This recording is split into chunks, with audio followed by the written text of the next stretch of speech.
Hey, guess who doesn't use condoms? Hey, I am 3 weeks pregnant. It's gonna be a big baby. Instead of prenatals, I'm taking steroids, so... I was told by so many people, you need to come out on stage with like a fake hand hanging out, just a fake. And I thought about it. I thought it would be funny, maybe just like, have it hanging out. But don't say anything. Just walk out. Hey, what's happening? Good to see you. Sweet nuts. What's going on? Yeah. And then halfway through the show, look down and be like, no! Mommy's working! I know, I should have. Or at least like some sort of water pouch device. Right? That would be hilarious. I just find the most nervous looking dude, sugar nipples, that's you. That would be you. And just out of nowhere, I pull a cord. It's happening! Just drown you from head to toe. Would that scar you for life? But what if I made it like an awesome flavor, like pina colada? So you're like, no! Oh my God.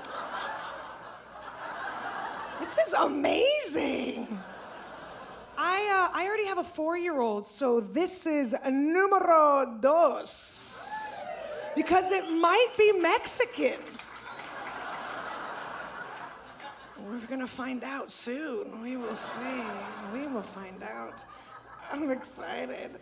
I was giving my 4-year-old a bath the other day, because you have to bathe them.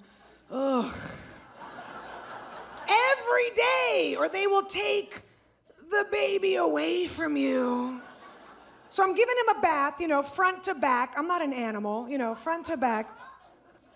And right as I'm getting to the, taint misbehaving, right there, he stops me. He puts his hand on my arm and he goes, "You're a nice lady."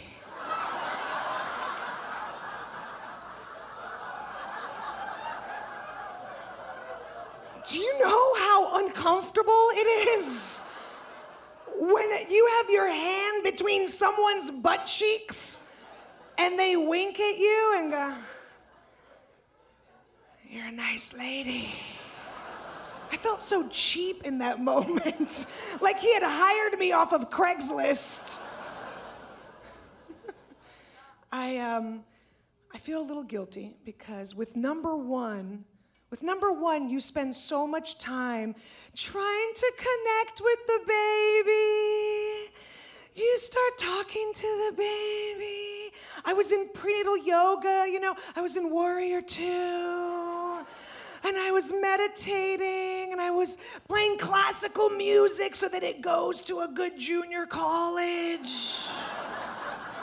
And I was singing songs to it. I was just like, there's a miracle inside of me. And now, with this one, this baby, you know what this baby hears on a daily basis? Put on your shoes! And then I remember, there's a miracle inside of me. You're gonna have to get a personality. I'm a little cranky. I'm sorry if I'm cranky. I apologize. I'm not getting enough sleep. It's hard. It's hard now. First of all, do you guys know when you are pregnant, there are rules? You're not allowed to sleep on your back. Did you know that? The way that you got pregnant is not allowed. This is true. You're supposed to sleep with special pillows. There's a wedge and there's a snoogle, and you put a pillow in your crotch and then around your head, and then I put one on my husband's crotch, because don't touch me. And you gotta put one under here and under, and then you end up building a nest to sleep in, like a chicken. It takes me 20 minutes to get into bed at night because I'm just collecting everything.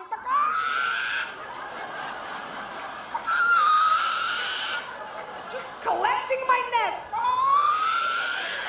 Just 40 pillows so I can... I get in my little nest, right? I get... And then I have to pee.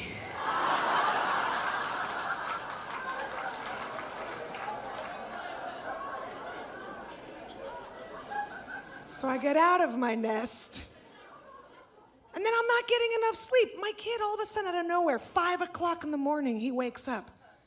Out of nowhere. Mommy! Like he's athletic heckling me. Mom!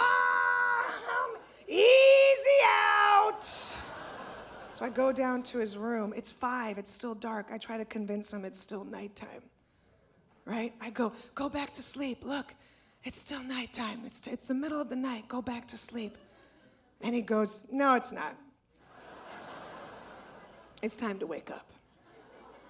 And I go, no, go back to sleep. And he goes, yeah, it's morning, Mommy. And that's when I start talking through my face. You go back to sleep. It's still night. And he says to me, it's over for you, Mommy. Now, he's talking about night, but I took it like my life.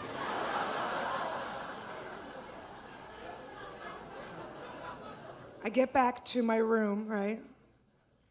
Get back into my nest. Right? Get back in. My husband is asleep, of course, has slept through this entire transaction. With that face, that snorer's face. Change your face.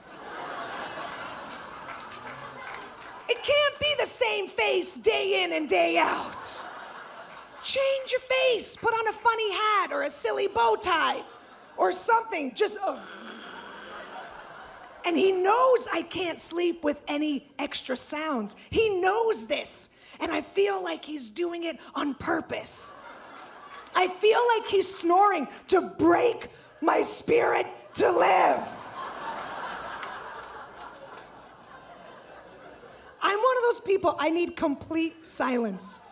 Just complete silence. I close the curtains and everything, the drapes, the windows, everybody shut the fuck up. I pull the covers up and I just look around for sounds. You shut up! And he's snoring, and it's like Chinese water torture. You know how they kill you one drop at a time with Chinese water torture?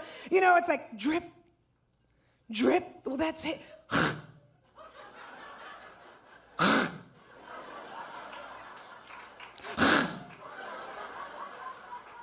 Sometimes he waits till it's the middle of the night, right? The middle of the night. And it sounds like he's starting an 84 Cutlass Sierra. Just out of nowhere. What was that? You're gonna flood the engine. Then a maned elephant has come into the room.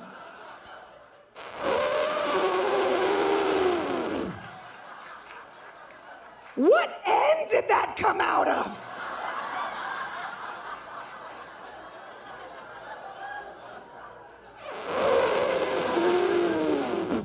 This is my soulmate?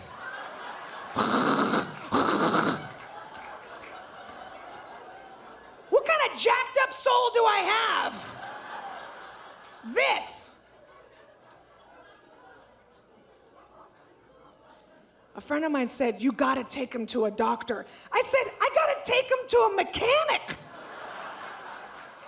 And she goes, no, he needs a special pillow. And I was like, genius, because then I could just put it over his face.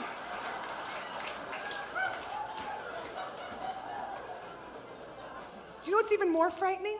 getting woken up in the middle of the night by hot 4-year-old breath. Just no sound, no words, just. It's a different consistency than regular human breath. And all you hear is, I want a banana.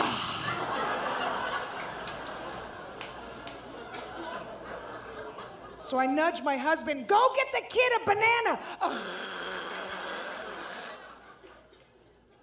My husband said if his snoring is bothering me, I should go get some earplugs. Oh, this is my problem? I have to go get the earplugs. So I went down to the drugstore, I bought a bag of earplugs, and then later that night, I shoved the bag down his throat.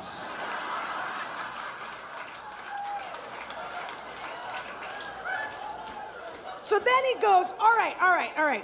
Okay, let's get a sound machine. A sound machine? The word sound is in your solution. I want 0 sound. And he said, no, it's a white noise machine. I said, you're a white noise machine. You're white and you're making noise.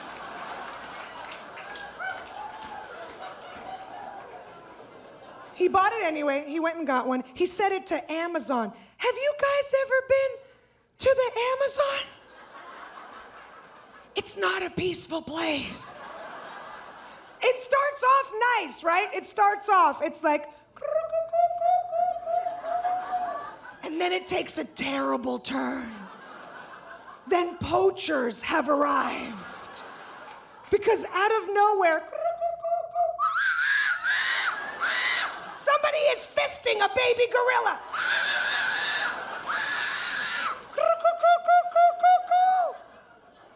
Next to the bed, he can sleep with a clock. With a clock. Who can sleep with a clock? To tick, tick, tick, to tick, tick, to tick, tick, tick, to tick, tick, to tick, tick, tick, tick, to tick, tick, tick. All night long. It's like the Hurt Locker. To tick, tick, tick, tick, to tick, to tick, tick, to tick, tick, tick, tick. How do you sleep with a bomb next to you? To tick, tick, to tick, tick, to tick, tick, to tick, tick, to tick, tick, to tick, tick. And then a fan over our heads. Ja, ja, ja, ja, ja, ja, ja, ja. It could fall down and murder you. Ja, ja.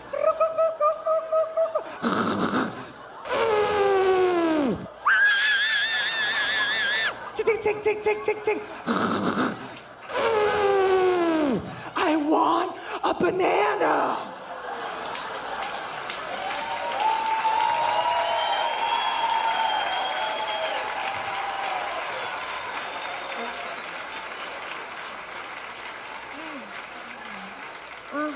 There's a miracle inside.